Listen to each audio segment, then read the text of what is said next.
Okay, good afternoon, everyone. Welcome to our March session of Community Health Learning Collective, also known as CHLC. We are excited to be here with you all. Thank you for making time and for sharing space with us.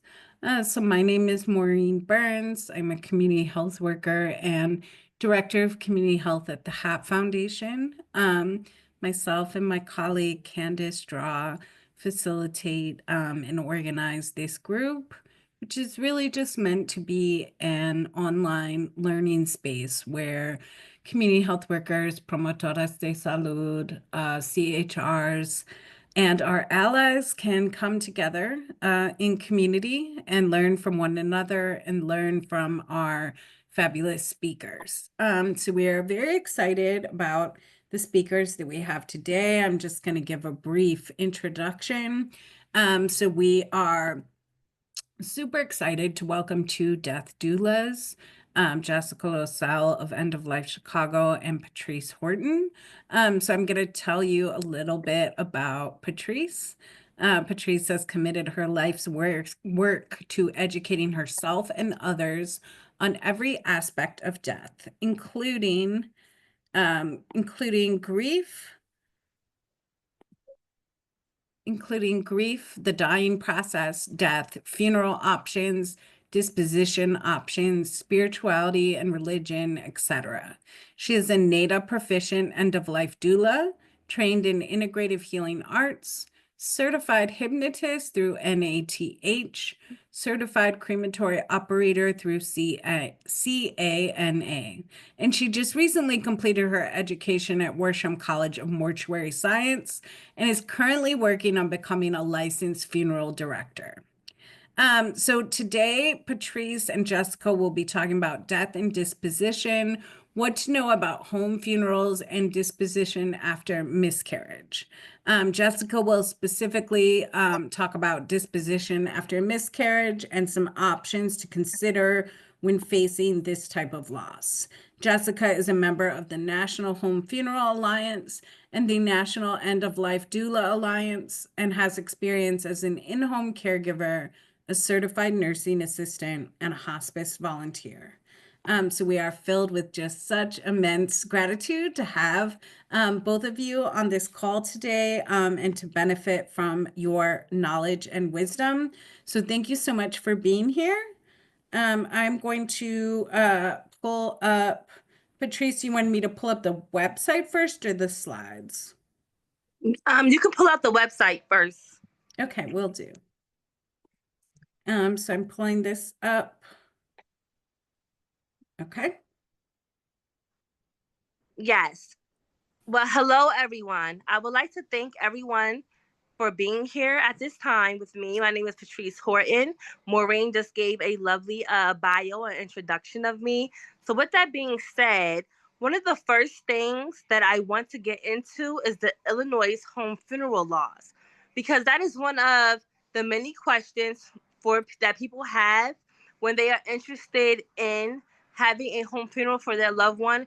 They always want to know about the laws, the rules, and regulations. And they want to be sure that they are in compliance with the law. So that is one of the first things that I'm going to go over. And it states right here, Illinois is one of only a handful of states that restrict home funerals by requiring the involvement of a licensed funeral director in many aspects of final arrangements. Here is an overview that rules that govern home funerals in Illinois. So, yes, in the state of Illinois, you must use a funeral director. By law, a licensed funeral director must oversee the final disposition of a body in Illinois. So, with that being said, you have to have a funeral director because you have to have someone to sign off for the burial transit permit, and that is to um, remove the body from its resting place within the home to its final resting place, which is known as a disposition, or to transport the body from the hospital to the home, and then from the home to the place of disposition. So Yes, Illinois is one of the more stricter states in this country when it comes to home funerals. So it says, who makes decisions about body disposition and funeral arrangements? Although a funeral director must carry out disposition arrangements, Illinois law determines who has the right to make final decisions about a person's body and funeral services. And so, um, I know that everyone can see this on their screen, but pretty much it would be the next of kin, whoever has a legal jurisdiction over the body, they have the final say so about all of the arrangements that need to be made. And excuse me, I have my children home from for spring break. So they are still home today. They don't go back to school till Wednesday. So you may see them pop in from time to time to come give me hugs and kisses and ask for things. So let me get back into let's get back into it. Um so, yes, it says right here the right and responsibility goes to the following people in order: a person you name in your will, prepaid funeral or burial contract, healthcare power of attorney, cremation authorization form, or other forms that satisfies the requirement of Illinois law, the executor or legal representative of your estate, your surviving spouse, your adult child, or a majority of your children if you have more than one, your parents, your next of kin, any recognized religious, civil, community, or fraternal organization willing to take on the legal and financial responsibility, a designated public official, a representative of a private institution where you donated your body for science, or representative of a private institution or nursing home where you died, or any person willing to take on the legal and financial responsibility. Um, and it also states you can give the job of making your final arrangements to a person who is not on the list, but you must do so in writing. To avoid confusion, you can make an advance directive and give your healthcare agent explicit permission to carry out your wishes. For more information about making an advance directive in Illinois, see Living Wills and Medical Powers of Attorney. Note that if you are in the military, you may name the person who will carry out your final wishes in a record of emergency data provided by the Department of Defense. Who pays for your funeral arrangements? You can either pay for your plans before you die, or you can set aside money for your survivors to use for this purpose. If you don't do either of these things and there's not enough money in your estate to pay for funeral goods and services, your survivors must cover the cost. Now, must the body be embalmed? I'm going to tell you, absolutely not, which is one of the purposes why many people like to have a home funeral, is because the body does not have to be embalmed. And a lot of people, that is something that a lot of people do not know. Many people who do not know about home funerals, a lot of times, death comes unexpected. It just comes from out of the blue. People are stricken with grief, and then they have to make all of these arrangements. And they oftentimes fall under the impression that they have to go to a funeral home, they have to embalm the body, and that is not true.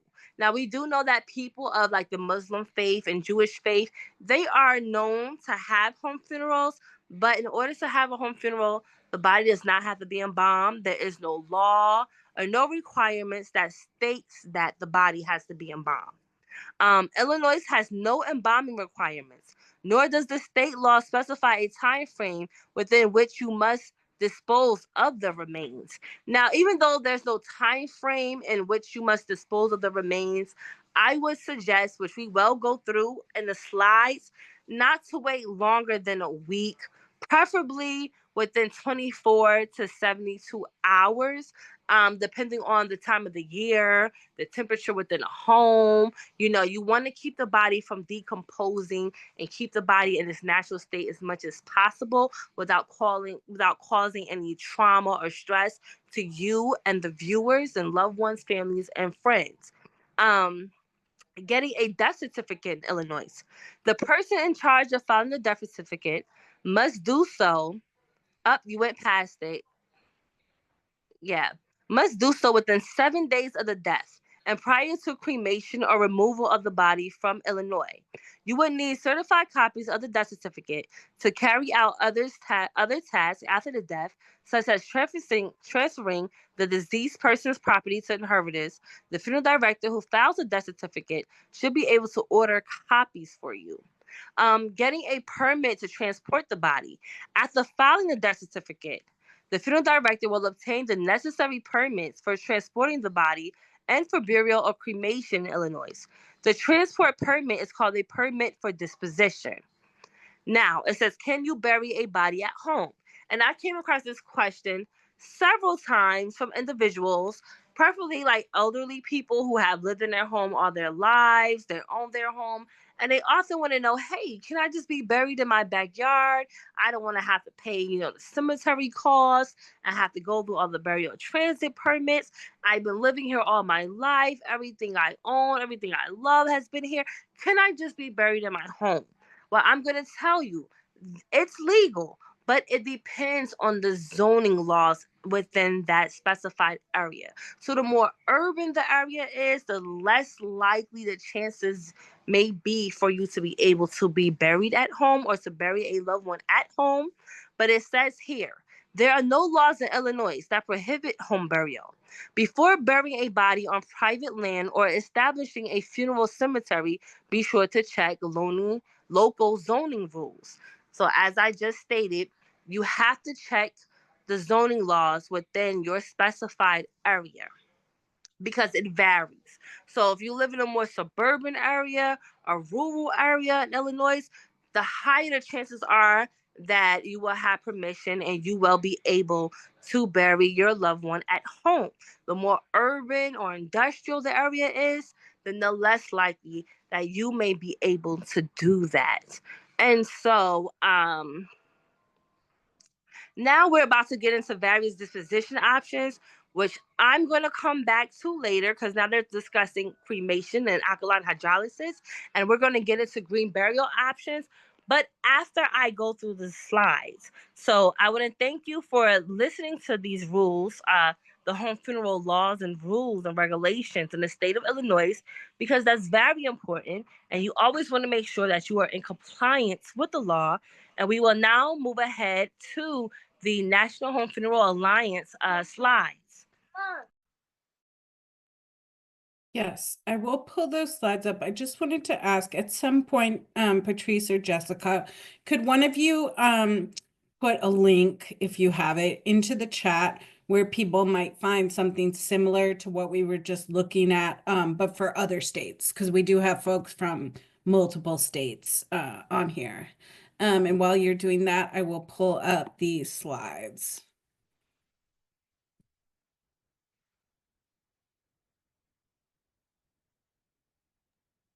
I will work on that, Maureen. Thank you. That's a great suggestion. Thank you so much. Let me just put this in slideshow. Okay. All righty, everyone. So these are the slides from the National Home Funeral Alliance, for which I have been a board member with the National Home Funeral Alliance, and I will be sure to put a link to their website in the chat. I've been a board member with them for over a year now, and we created these slides as well as we also have a downloadable resource book, home funeral guidebook, that I'm going to try to show you before I get into these slides. And when I put the link in the chat, you can download the book for free or it's donation based. Are you able to see the book? I don't know if you're able to see the book right now. I can see like the cover of it. Okay, yeah. So I have a hard copy of the book. It's called Home Funerals Guide and Resources. It was written by my board members, my colleagues. I have not had anything to do with the writings or of the book, but my colleagues wrote this book before I became a board member on the National Home Funeral Alliance. And like I said, you can go on the website, you can download it for free, or it's donation based. Oh, okay. She said I can see. Thank you, Elizabeth. Thank you. So yes. I will put the link in the chat. So anyone who does not have a guidebook, you can download a digital copy and it'll be sent straight to your email. Excuse me. It says Home Funerals 101, an introduction to community death care. We can go to the next slide, Maureen. Thank you. In this presentation, we will discuss our mission. What is a home funeral? Are home funerals legal? Why might someone have a home funeral? Planning a home funeral, building community, body care at home, disposition at the home funeral, and we can do some questions and answers. Our mission. The mission of the NHFA, also known as the National Home Funeral Alliance, is to educate individuals. Oops, I'm sorry, I just had a phone call come through. Is to educate individuals, families, and communities about caring for their dead.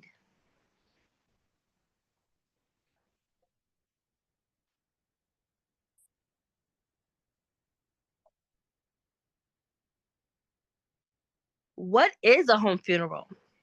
A home funeral happens when a person who has died is cared for at home or in prepared space after death, giving family and friends time to gather and participate in after death care and ritual. Other terms for home funeral are home vigil and community led death care.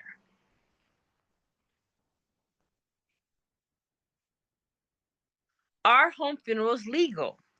Now, we just went over the home funeral laws in the state of Illinois because that is where we reside at.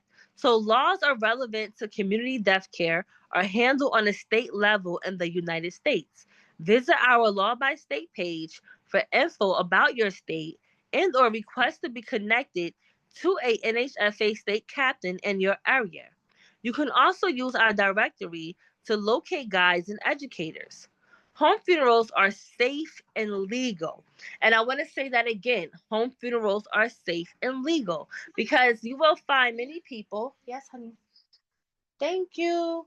You will find many people who take an interest in home funerals because of the intimacy, because of the healing that it gives for the grieving process, but they oftentimes will get discouraged, and a lot of times they get discouraged by funeral directors and other people.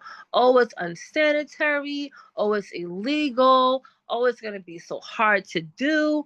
And first thing I want to let you know is that they are safe and they are legal in the state of Illinois. In some states, a professional funeral director may need to be involved in some capacity for final disposition. As I mentioned earlier, in the state of Illinois, you do have to have a funeral director involved for the funeral arrangement and the burial transit permit. So yes, in Illinois is really only a handful of states that requires a funeral director. So they are very, very strict compared to other states in the United States. Why might someone have a home funeral? There are various reasons why someone might have a home funeral. And I'm pretty sure those of you who have attended this session here have taken an interest in home funerals. You have a sense of curiosity. Well, what is a home funeral? Maybe you do know what one is. Maybe you never had the opportunity to have one. Maybe you're interested in knowing, hey, would it be something that would be a great fit for you and your loved one, you and your family to do? So we're going to go through the various reasons as to why someone might have a home funeral. Next slide. Well, the first one is because they can, because it's their legal right. And you need to know that it is your legal right to have a home funeral. And what the National Home Funeral Alliance does is it educates individuals and it advocates for individuals who wish to have a home funeral. So the National Funeral Alliance is made up of various board directors, including myself. We live all over the United States. Some of us are in California. I'm in Illinois. Some are in Pennsylvania. Some are in Washington. They're all over the United States, and you have people who are there to assist you with the home funeral process. And you need to know that it is your legal right. You do not have to uh, have your loved one taken care of at a funeral home to honor the wishes of the dying. Hey, your loved one may request it. They may request to have a home funeral. Maybe they don't want to be amongst strangers, their body left amongst strangers in a morgue, being refrigerated, the body being mutilated. They may not want to have that for themselves. And so you may want to honor their dying wishes by allowing them to have their service and viewing done at the home where they're comfortable at, to create more time, privacy, and their hands-on engagement for a more meaningful experience. Now. Yes, we believe that home funerals, they do allow for more time, more privacy, more intimacy, and it really helps with the grieving process to help heal through the grieving process and to really sit with that grief and work with that grief. Because in all actuality, who knows the person more than the people who have loved the person, who have cared for the person, and who have been with that person. Not to knock a funeral home, because I am currently, working on becoming a licensed funeral director, not to knock it in any way, but a funeral director deals with hundreds and thousands of bodies per year. Whereas though when a family does it, it's more personal, it's more intimate, there's more privacy, and it can really help with healing through the grieving process. A lot of people do it to save money by not paying for funeral home services, because yes, a home funeral is way more inexpensive than, a funeral home service. As we all know, funeral home services can go up to thousands and ten thousands of dollars, of people paying $20,000 sometimes for just a casket, which to each his own. No one's right or wrong. There's no preference here. This is just for people who have taken interest in home funerals. Last but not least, what they have mentioned here is to slow down and create space for grief. And as I just mentioned, it allows you that time to really sit with that grief, you know? Because when a person dies, we often abandon that person. We often abandon that person. We become fearful of the dead body. Like, oh my God, I don't want to touch the body. It doesn't look like them. Oh my goodness. And we're so stricken with grief, and this fear and panic can oftentimes overwhelm us. And allowing yourself to sit with your loved one, to be that person to wash the body, anoint the body, dress and shroud the body, it does allow that time to slow down and create that space for grief. Open from the bottom now. Okay, baby, don't go in there, okay? Okay? Don't go in there. You want me to stay with Pootie? No, no, no. The next slide, please. I'm sorry, now I have my daughter. A note on grief. Home funerals can help you metabolize your grief. They often last several days, giving those who are mourning more time to express memories and feelings of grief, both of which are important for working through grief. They allow space to slow down and be present with the person who died. They give your body a chance to process grief while allowing the brain and self to remember again and again that this death is real. Allow space to accept love and comfort from people in your circles in a place where you are most comfortable. They provide both a break from daily routines and space to adapt new daily routines in the absence of the person who died. Many people who choose home vigils or community led death care do so in order to slow down and take time to process a death. In a society that pressures us to produce, perform, and consume, taking time and space to sit with grief can be a radical act. And a lot of people, when they have these home funerals, they oftentimes like to wash the body with the person's, favorite body wash or soap, or anoint the body with the person's favorite perfume or cologne. And so it makes it even that more special. Okay, it makes it that more special.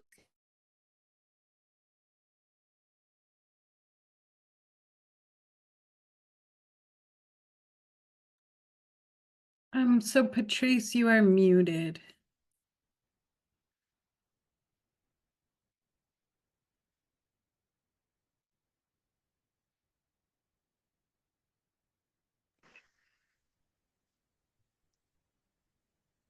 Yes, I had to take a moment uh, to gather up my children.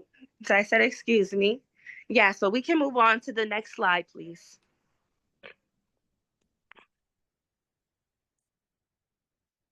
Planning a home funeral. Before, immediately after death. Plan ahead by completing legal documents, including declaration of final disposition and funeral wishes. Learn about the legal requirements for holding a home funeral in your state. Identify who needs to be notified of the death. Decide which professionals you want to hire as applicable. Fill out a record of death. Plan transportation for the body, including filing for and obtaining a burial transit permit, which you will have to do within the state of Illinois. Choosing a disposition method and call provider, burial, cremation, natural organic reduction, etc. Make or buy a disposition vessel, which is a shroud, casket, urn, etc.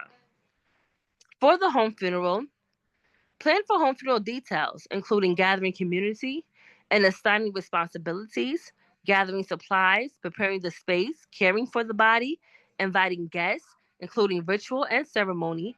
Plan a memorial. Plan a memorial, celebration of life, if having one, tend to your grief.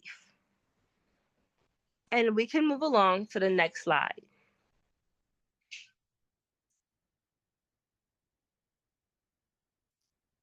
What might your community death care team look like? Think about who is in your network and the kinds of skills you might need. So they start off with personal, which is your family, your friends, your faith community, your colleagues, neighbors, etc. Health, social workers, nurse, home health aides, CNA, etc. Wellness, your grief worker, your death doula, massage therapist, artist, meditation lead, chaplain, etc. Funeral, a celebrant, officiant, disposition provider, home funeral guide, photographer, videographer, musician, funeral director, florist, caterer, etc. So we all know, just like with a traditional funeral, in a home funeral, you plan, for people to be there. And of course, you're going to have your family there, your friends there, your faith community. If you went to church, you're going to have, people from your church there. You may choose to have a pastor, a reverend, or a celebrant. The disposition provider, whether they choose cremation, alkaline hydrolysis, traditional burial, human composting, all of those things, your photographer, your videographer, your musician, all of those people are important to have your funeral service. Just like with traditional funeral, you will have all of those same things for your home funeral. The only difference is, instead of it taking place in a funeral home, it's taking place in your home or the home of the loved one. And you could still even then choose to rent out a hall, or a space to hold, these services for your loved one. And there's even some people, because I also want people to be aware of the fact that everyone's home is not, set up for a home funeral per se, but there are a lot of people who do still wish to sit with their loved one for a certain amount of time or an extended amount of time. It'll be just a few hours or so. And you'll have many nursing homes or hospitals who try to interfere with that, who may tell you, hey, you have to call the coroner immediately. you have to call the funeral home immediately. And that's not true. Even if you're not choosing to have a service within your home or to do any other washings yourself within your home, or dressings of the body within your home, you do still have the right to sit with your loved one and take as much time as you need. You may want to just have a ceremony for your loved one within a home until you release the body over to a funeral director. And you just need to know that that is your legal right, and you are able to do those things. And we can move on to the next slide. Who might be on your community death care team? Discuss. And so, as I just stated before, family members, friends, pastors, reverends, celebrants, officiants, social workers, home health aides, CNAs, nurses, all of those musicians, photographers, videographers, all of those people make up your community death care team. You may even have a carpenter who's able to build a casket themselves. I've seen videos of people who have, a casket made, and the grandchildren and great grandchildren, they were able to draw, and paint on the casket. It was beautiful, you know. So whoever you choose to be a part of your community death care team is who's going to be on your community death care team. And now we're going to move to the next slide. Body care at home. Now, this is one of the outside of the legalities. This is like the next big question. How do I perform body care? What do I do with a dead body? So, yes, anyone can perform body care. There is no right or wrong way to perform body care. Care of the body can engage our hearts, minds, bodies, and spirits, and can help facilitate healthy grief processes. Preparing the body is meant to respect the deceased individual's wishes, as well as the needs of the mourners involved in body care. Yes, it can be very scary. And people are like, what do I do? What do I get? A lot of people don't even know where to begin. Is the body going to decompose? Is it going to smell? Am I going to get sick? Body care and the legalities are always the biggest questions with this. And we can move along to the next slide.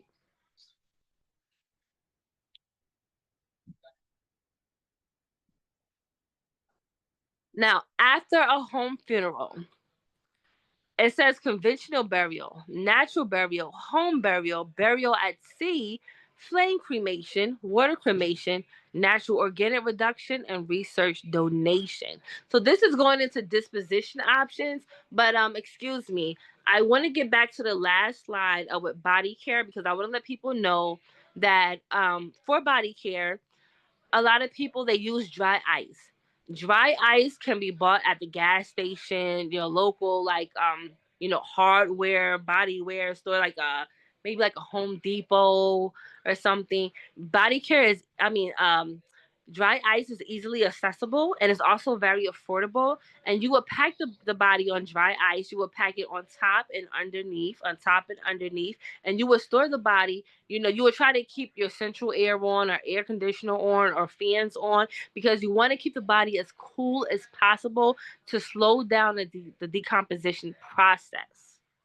Okay. And when it comes to washing the body, you can wash the body in anything. I like to say coconut oil soap, because it's antimicrobial. It has natural antifungal and antibacterial properties, but you can use any type of soap. You can use that person's favorite soap. If that person had a favorite soap to wash their body in, you can use both and finish it off in that person's favorite body soap. You can anoint the body and oils, that person's favorite body perfumes, body spray, cologne. A lot of people also like to use camphor and menthol, and spearmint, eucalyptus, tea tree oil, because the minty fragrance of it does help with any type of decomposing body smells. Shrouding. Shrouding can be really simple as a bed sheet. Or they have plenty of people. Like, I know a guy from Burial Blankets. I met him through the Chicago Death Doula Collective, which I'm a board member on as well. And he creates his own, shrouds. And they're very affordable. They're very inexpensive. I mean, you can sew one yourself, or you can have wicker baskets. There's a lady I met, through my work that I do, who makes wicker baskets, and they're beautiful. And I will put all of these things into the chats, the links, in a few. But yes, they're beautiful. The wicker baskets, handmade caskets, shrouding, beautiful, beautiful, beautiful. But body care, please don't be scared. Please don't be afraid. Take precautions like you would do with anyone, and love on that person. Love on that person as if they were still here, because that is the body that you hugged, you kissed, you loved, you laughed with, you ate with, you danced with, you partied with. That is the same body. That vessel is the same vessel that you've known, however many years you've known and loved on a person. So when that person's spirit and life is no longer in that body, don't get afraid and abandon that person and fear that person. Their body is still there, and you can wash the body and care for that body as if they were still living. Because you know that person, you know what that person liked, you know what that person loved, and you know what that person hated.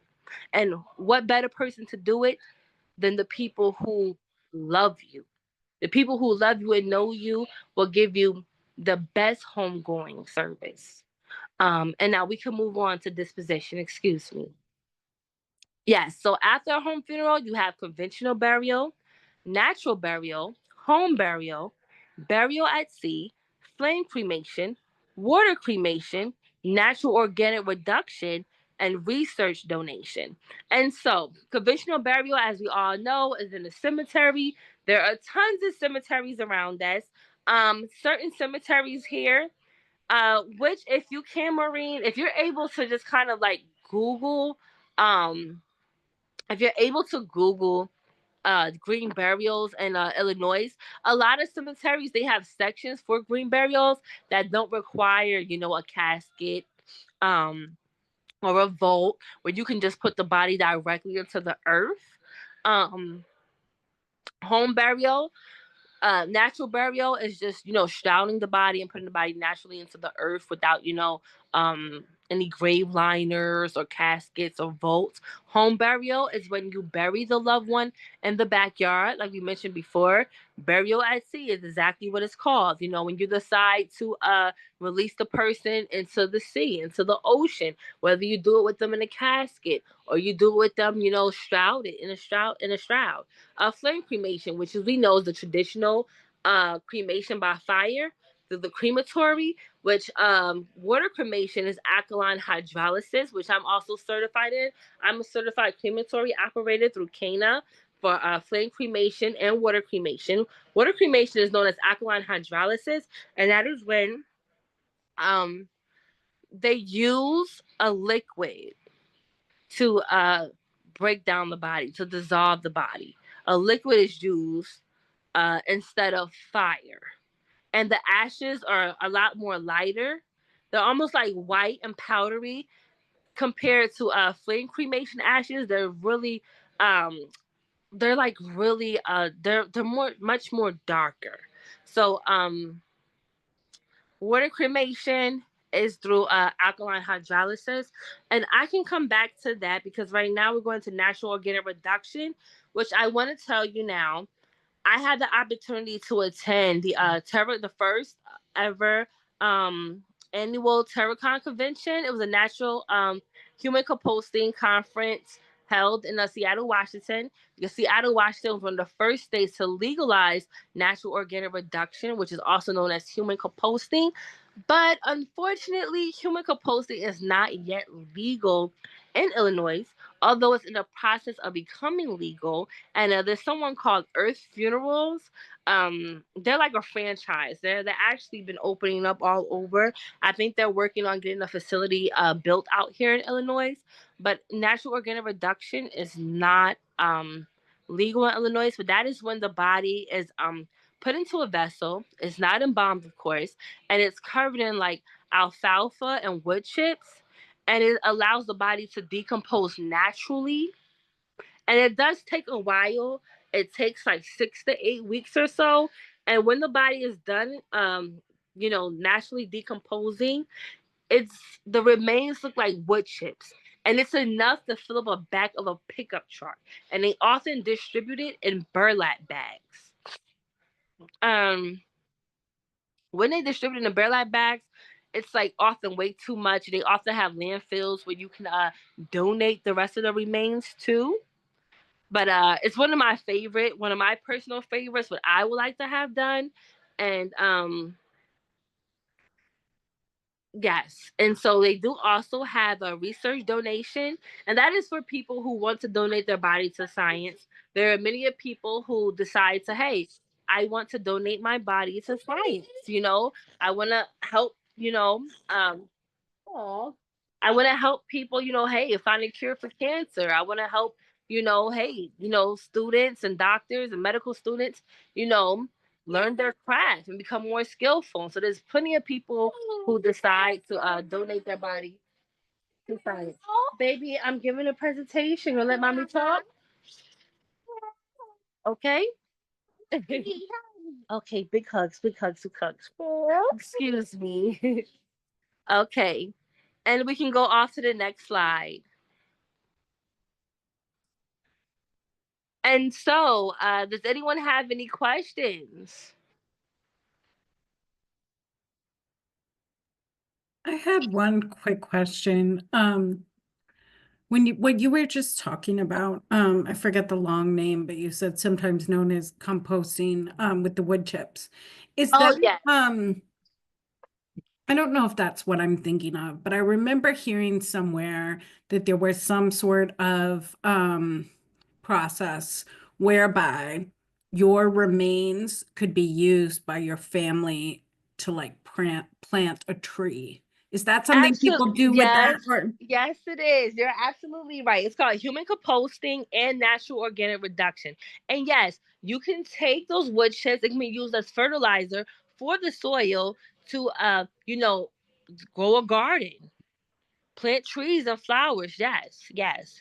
It's it works as good fertilizer. It's like great for the soil. And that's why, because human composting, it's so much remains left over. It's enough to fill the back of a pickup truck, and they distribute it in burlap bags because it's so much. That's why a lot of people donate it to landfills to help fertilize the soil. And so yes, you are absolutely correct. That is human composting. Thank you. You're welcome. Another question in the chat, and this is interesting because I have had experiences with this too. Is it illegal to dump or spread ashes of a loved one? Do you need some kind of permit for that? Is it illegal? Honestly, not to my knowledge. There may be certain places, like there may be certain places where you have to have a permit. You have to have permission to scatter the ashes. So there are certain places that may require you to, gain permission to scatter those ashes, and that's why a lot of cemeteries or places, they will have something called oftentimes like a scattering garden.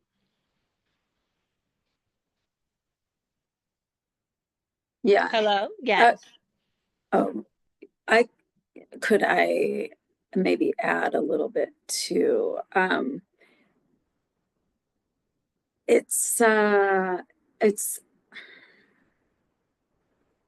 if you're out for a walk in a forest and you have little bits, or sometimes people will go to favorite places of a person and just kind of scatter a little bit of the ashes around. I don't know that anyone's going to know necessarily, unless you're holding a giant, service and making a big spectacle of yourselves. And if you want to make a big service and have a big gathering, then yes, probably you should get the permits. But no, like on private property, no. And you can take cremains home with you in a vessel, any vessel. You don't have to purchase what they have there. You can bring your own vessel to the funeral director and have the cremains put in your own vessel and bring that vessel home with you.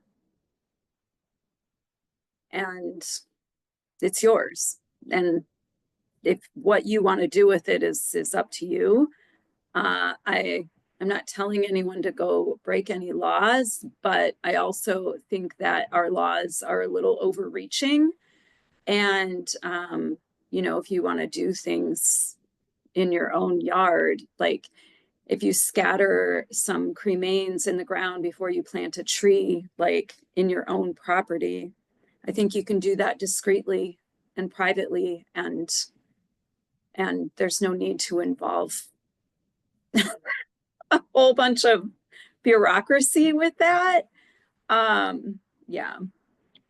But again, I'm not telling anyone to break any laws. Yeah, you And don't people want to. do it all the time. Yes, spreading ashes in Lake Michigan. Yes, people do it all the time. No one's out on the boat with you in the middle of the lake. I don't know what you're doing. And accidentally, people put a lot worse things in the poor lake, you know, like, what are we talking about? We're talking about organic matter and how many fish die in the lake every year and what happens to their remains. They're in the lake. Like, we are part of nature. So we go back to That's a nature. great point. There's someone in the chat had asked, they said, I've heard, but not actually researched or confirmed that it's sometimes a biohazard concern. And that's why people get in trouble sometimes. But I don't know if that is true or not. I think you kind of addressed it by talking about how it's organic material, but you want to add anything, either of you, onto that Yeah. question? Yeah, like if you go for a walk in the forest, I come from farmers and hunters and fishermen and trappers, and nature is dying and decomposing around us all the time. We may be in a very urban environment and we're removed from that, but the truth of the matter is nature is all around us, dying and decomposing all the time. Even if you're in the city, rats die, like in the alley, animals get hit and they're, you know, like, it's so, like, it's not that, it's not that serious. I mean, obviously I'm not saying go bury a whole human body in you know, the behind your 2-flat. Like, I know what those I used to have one of those. I know what those backyards are like. But if we're talking about cremains, which is what's left after a water cremation or flame cremation, is the bones. They do not burn. And so they run them through a machine called a cremulator, and that grinds it up into this like white powdery substance that we call cremains and we think of as ashes. That's what we're talking about. I don't see how that could be a biohazard, to be honest. Disclaimer, I'm not a scientist, but I know that deer die in the forest all the time and they just stay there and they decay and go back into the earth all the time. And that's just how nature has taken care of itself for millions and billions of years. So don't go, you know, like it's just kind of some common sense, you know, like don't go spread your ashes at the playground at the school. Like, you know, obviously no one is going to do that, but, you know, nature takes care of itself. And I think our laws are a little overreaching. Yeah, and I also wanted to add here, it says if you wish to scatter ashes, you may do so in a legally established scattering area. For example, a scattering garden in a cemetery or in any manner.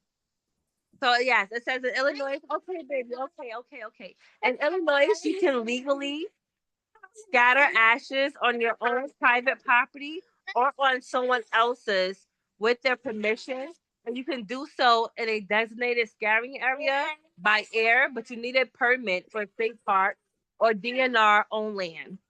And excuse me, because my 4-year-old is having a tantrum right now. That's Aw, okay, I can, Patrice. No worries at yeah, all. it's good time. I'll start taking over and Patrice can have a break there. Oh, I remember having those littles. Hi, I'm Jessica, and thank you, Maureen, and Candace, for allowing me to come into this space and share with you all. And thank you all for being here and being curious and willing to learn.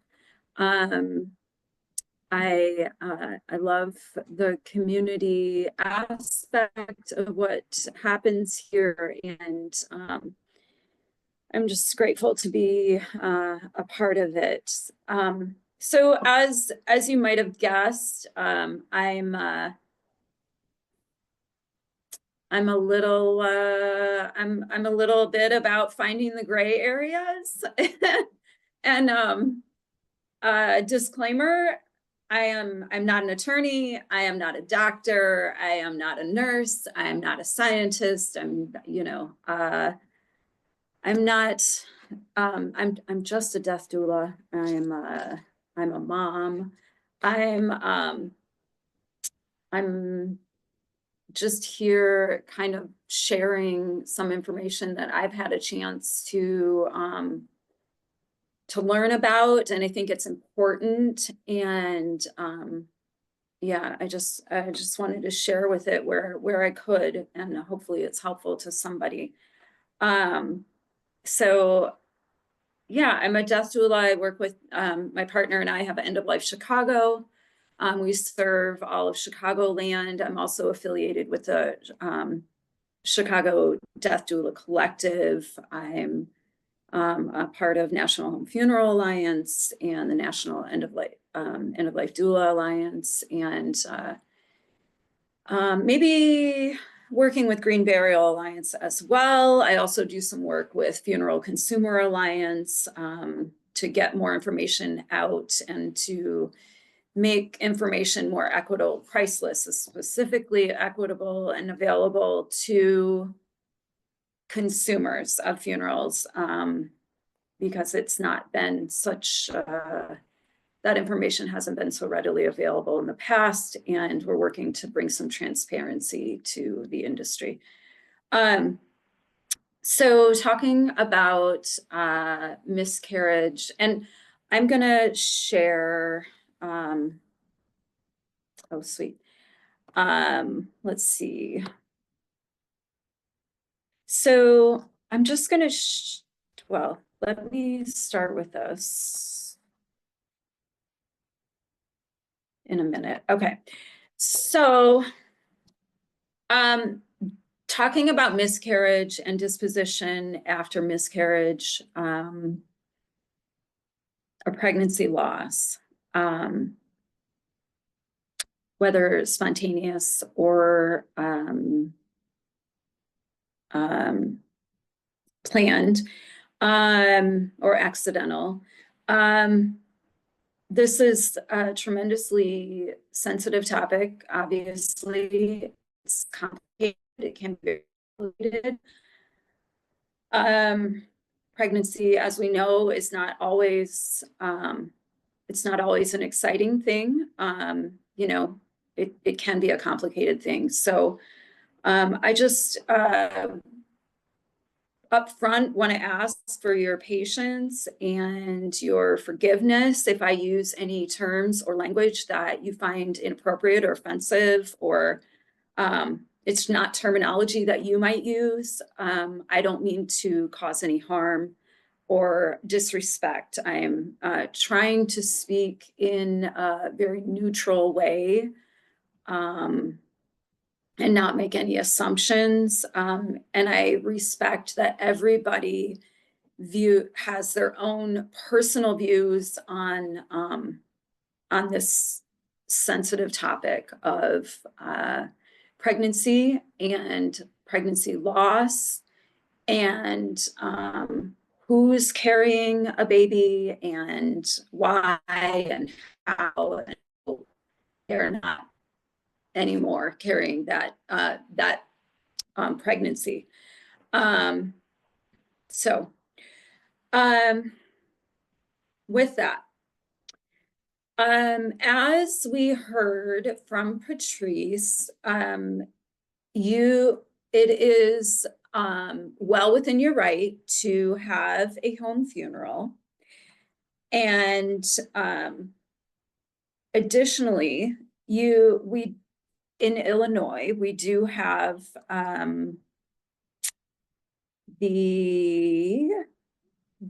me make sure I get the right one here. We can have a home funeral, and we can create a family burial ground. So can you see that the registration statement, Illinois Cemetery Act? Yeah, great. So anyway, here's this is a cemetery in which no lots are sold to the public, in which interments are restricted to a group of persons related to each other by blood or marriage. And so you can establish, like we in Illinois can establish a family burying ground. I was able to do this with a client. It simply is filling out a form that says, and here's just like the long, if you want to nerd out on this, like you can go down a rabbit hole, and there's, oh my gosh, there's so much. Anyway, but you can establish a family burying ground. It depends, like Patrice said, on zoning of where you live. I did assist a client with doing this. She lived in a more rural area, and it was literally one piece of paper, a $5 payment, and she filed it with the state comptroller, and that was it. And she was able to create a private home burial on her property. She had like 4 acres for a pregnancy that she lost at 14 weeks gestation. So it's legal, it's possible. Again, depends on zoning.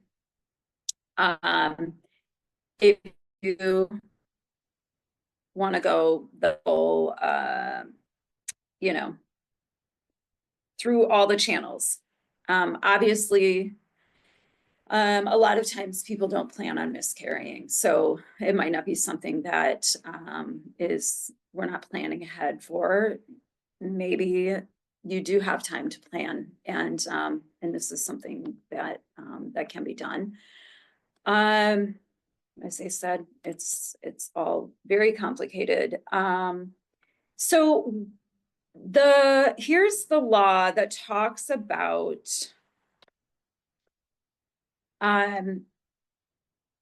disposition of fetal remains. And the most important, so I think I put everything in the chat, like all the links that I'm showing here, all in the chat. I listed if you want to go and do more research, if you're so inclined. So 410 ILCS 535-20, and here's, all of it that talks about it. So the easier thing to look at, can you see this now from the Illinois Department of Public Health? No, I still see No. the same page. Oh, okay. Did you Hold change on. pages? Yeah, hold on. Here we go. There we go. Now? Yes, now we see it. Okay. So this is the form. It kind of breaks it down in, this grid format, and you can see it a little easier. But the biggest takeaway that I'd like you to understand with regards to the remains of a fetal death is this 20-week marker. So 20 weeks into a pregnancy is like the cutoff where Illinois Department of Public Health says that this is now a fetus that we need to track and have a fetal death certificate for. So here, if there's a live birth and then a death, there has, you can see the disposition that's available, and then fetal death certificate. And then down here, it talks about under 20 weeks gestation, spontaneous loss. So this is where it talks about, a miscarriage that most often a miscarriage happens in the first trimester, sometimes a little later, but 20 weeks is into the second trimester. And things can become a little more complicated. A person may need to go to the hospital for a medical procedure called a DNC to assist. It can be very painful. It can be very scary. A lot of blood. These things can last for days. I recommend, first and foremost, always seek the care of your medical provider. If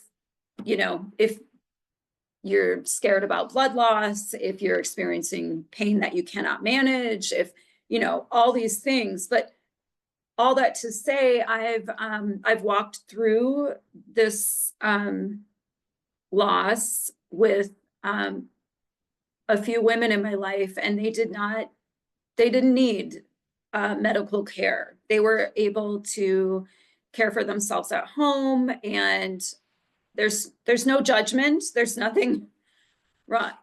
Do what you need to keep yourself safe. This is a serious matter, but also it's also something that may not need medical attention. If a person does go into a hospital and you pass the tissue, again, if you call it a fetus, if you want to call it tissue, if you want to call it a baby, I have no judgment. I have no preference. I respect all views. What you do with that,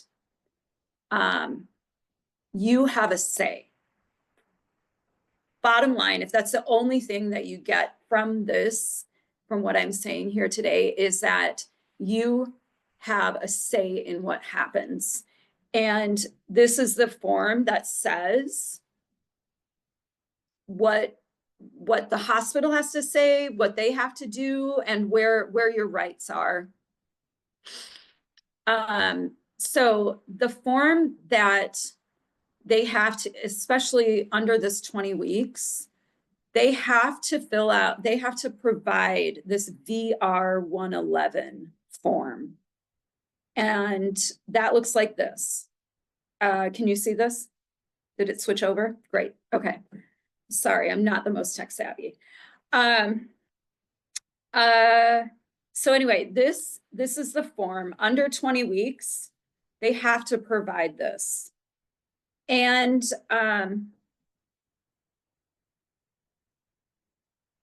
it says, what you want to do. And they need to explain to you and offer you a choice of, and those choices are spelled out here.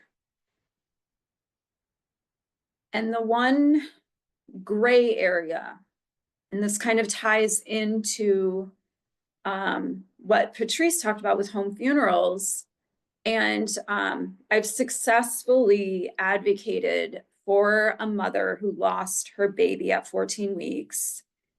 As I mentioned before, to take her baby home. I'm using baby now because that is the language that she used, and I want to respect her experience.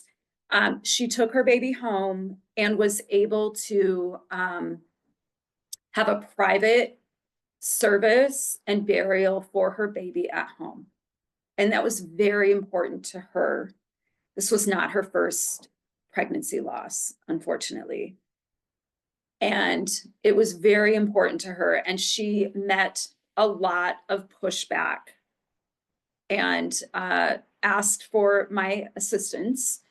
And we were able to do this. As after weeks of talking with hospital officials, hospital legal department, doctors, me accessing resources that I had, and we finally were able to get it done, and they handled it discreetly and respectfully, and it was wonderful, and it brought her so much closure.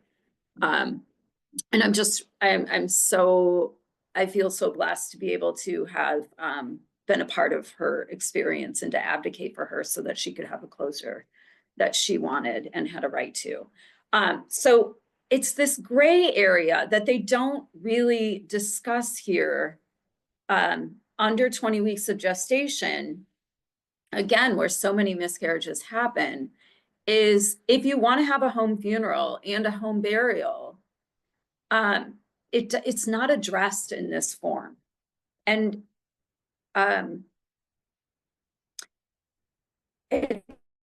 it's tricky, and hospitals are scared and they don't want to get sued, and doctors don't want to be sued, and they don't want anybody to be traumatized. But I'm sorry, like if you're experiencing pregnancy loss, you're probably already traumatized. So being able to take tissue home with you and have a private burial at home or somewhere, some shared property, planting a tree over this or a plant or something, I think is reasonable, and I think it's beautiful, and I think it gives people some closure. And I need to go I'm sorry, I'm going to pause for a quick moment. I got to get my charger. I'm so sorry. I don't want to lose you all. That's okay. Go on ahead and grab your charger. And just so you know, everyone, we will be concluding at 2:30. So definitely encourage, if anyone has any specific questions, to start putting those in the chat, just so that Jessica and or Patrice can hopefully have time to address them. And I see one question right now. I don't know if now is the time, Jessica, if you want to continue with this portion. There's, one more thing I want to say, which is related to pregnancy loss as well. This is just one more quick thing, is that in 2022, there was a law that went into effect. It's called the Illinois Support Through Loss Act, and it requires bereavement time, with some stipulations. But it requires bereavement time for pregnancy loss, or if you've had an in vitro procedure that doesn't take, it provides for bereavement time off through your employer. So it's something to look into. Again, it's called the Illinois Support Through Loss Act. I'll post it, I'll share it in the chat. But I thought that was really important to share as well, that we're respecting that this is a loss and a person needs time to heal, not only physically, but emotionally. And I thought that was a great thing that we are doing in Illinois to give people that time. So anyway, and then I want to leave time for discussion and questions. But thank you again for allowing me a few minutes to share on some things that I've encountered, and hopefully it's useful to somebody today. Thanks. Yeah, absolutely. Thank you so much to both of y'all. So one question that is in the chat is about the disposition specifically of a body that has experienced chemotherapy or radiation. Does that impact any concerns about them disposing of the body? I answered that question in chat, and no, it does not. It does not. You would handle the body with the same care you would any other body. You know, of course, when you're working with a dead body, you might want to wear PPE equipment, protective gear, maybe even want to put on an apron, gloves, etc. But no, it does not affect anything. Cremation, by fire, by water, it does not have an impact on it. And more or less, it has more of an impact on the embalming, you know, of the body. But we're talking about home funerals.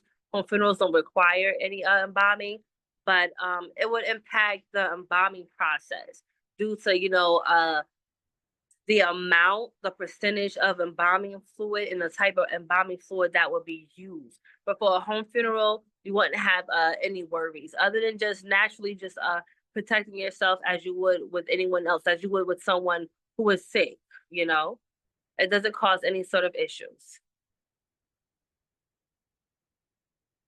That's really helpful. I actually wanted to ask a question, Jessica. I'm not sure if you addressed this and maybe I missed it. But those specific rules that you outlined, and I really appreciate how the little warning you gave about language and how thoughtful you were about your language. But those rules that applied to like fetus or baby, would that also apply if someone had an abortion? Like if someone goes to a provider for an abortion, but then wants to bury the fetus, do they have the same rights or is it different? Sorry. Yeah, so I would, so it is, that's such a good question, and I don't have an exact answer to that. And it does say in that sheet, spontaneous loss. By nature of the D&C procedure, I think, you know, it would be, you know, you would no longer be dealing with a completely intact human form. So that might be unsettling. But also depending on how advanced the pregnancy is, it, you know, you might not be able to decipher a human form anyway.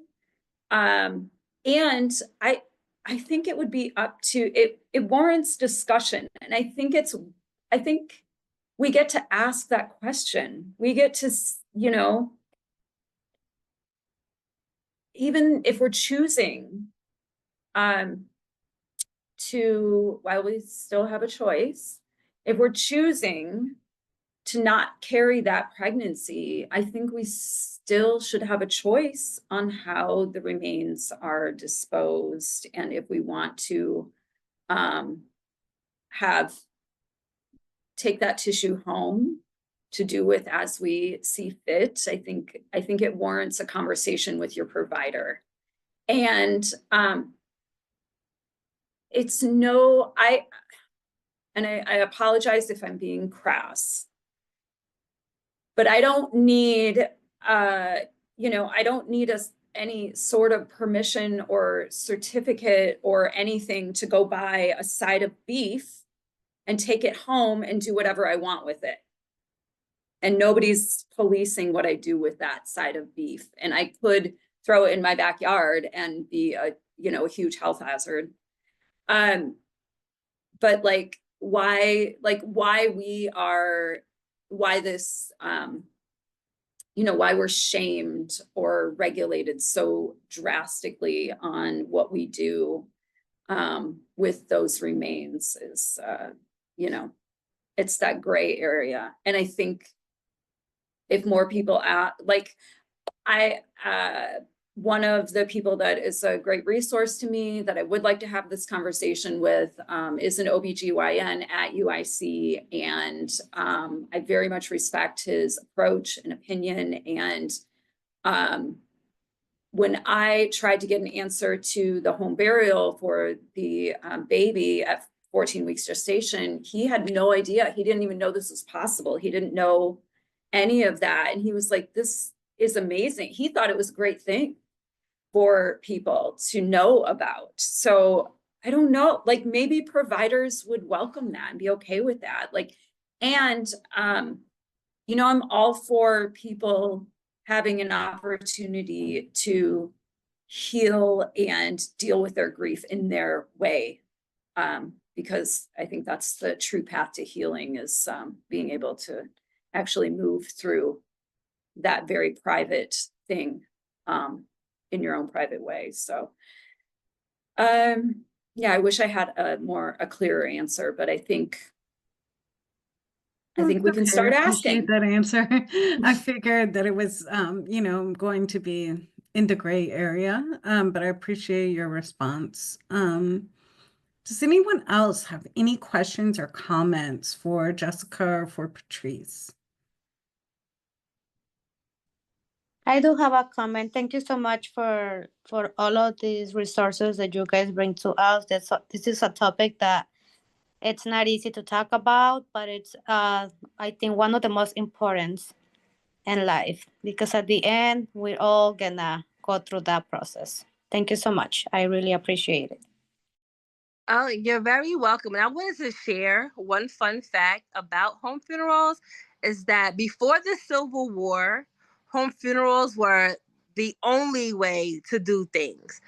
Honestly and truthfully, embalming did not become prevalent until during the Civil War, when they were having a lot of trouble getting the Northern soldiers' bodies back up north, you know, in good condition, you know, because of course these soldiers, they have fought and served, you know, this country, and oftentimes there were hundreds of bodies that's decomposing. It was just, you know, done in such a way where there was no dignity, there was no integrity, and that's actually what brought embalming to the forefront. They began embalming the soldiers' bodies during the Civil War, so that way they can get them back home in the same condition that they left in.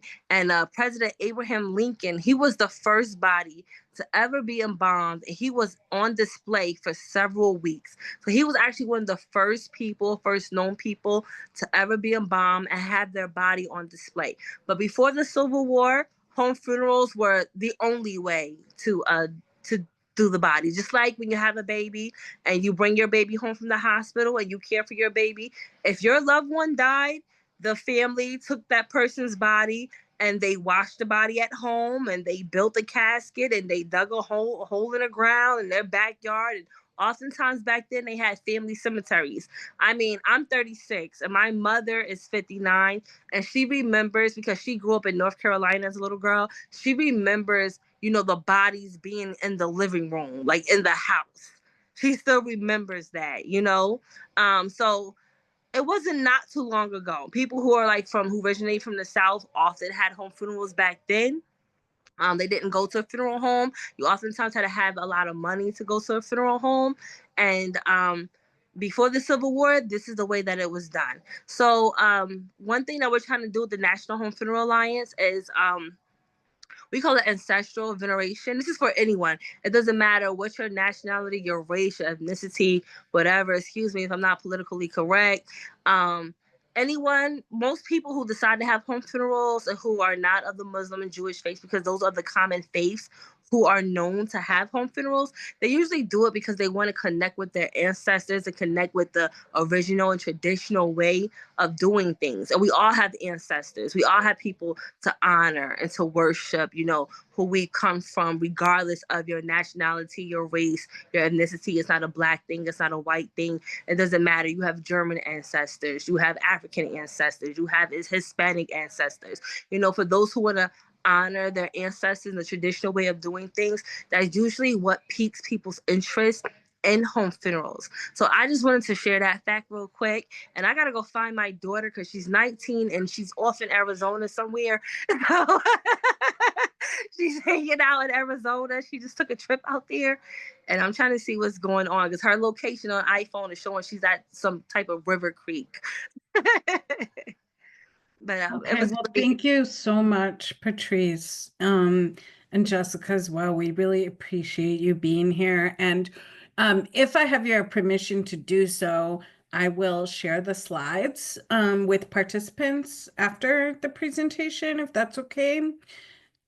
yes, absolutely. We also have a speakers barrel, and I'm trying to where people they go to these speakers barrels. They're held online.